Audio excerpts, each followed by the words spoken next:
Uy. Hey!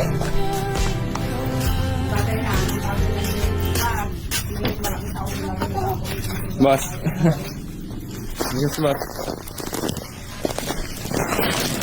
Ayos na ba? Ito kalahati, doon pa kalahati. Kailan niya gagawin yan, boss?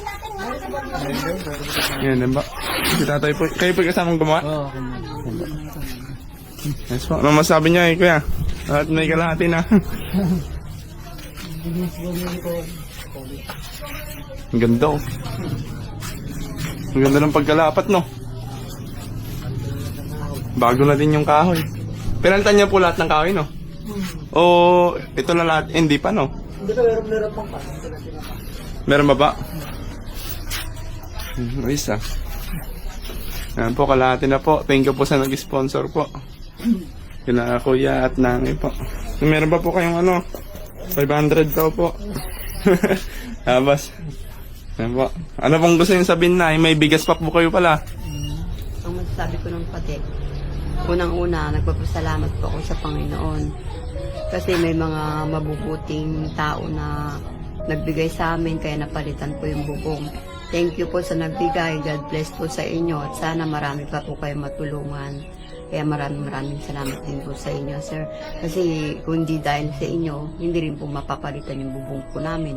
Kaya salamat po at pagpalain po kayo lagi ng ating Panginoon. Yun lang po. Thank you po. Kayo ay nga. Hindi lang, papasalamat din sa sponsor sa ganitong bahay. Yun lang po naman. May ano po yan? Ito po ay kailan yung gagawin? Meron ng boss, yun din. Ay, absent na po kayo? Wala? Nakain, siyempre, una na nung kan. Kasi may Pag may mga, nagtatrabaho lang kasi nagtrabaho, Ay, wala na po kayong trabaho yan? wala akong trabaho. Sana may ano po ano, may malapit dito sa kahit San Jose Ormondios na stable na yung trabaho no. Kung meron man po ano, na gustong ano mag-offer ng trabaho. Sa bukid, may nagtatabag doon. Akala ko ano yan. yan. Tumatawag sa akin, tatampi sana, ginagawa lang ako. Apo. Ganda lang po siguro.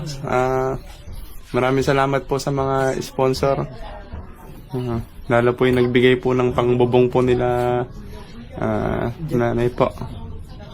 Yan po, bagong-bago no. Pati kahoy oh. Puti pala nagkasya yung pera no. Oo. 7,000 po kasi yung binigay ng sponsor po, napakabait po. Kasi hindi po ba ano to, may mga butas pong ano, kasi pinagpakuan. Bulkasil na lang. Kasi na lang yun. Sige pa, ganda na pa. Thank you pa. Sige pa.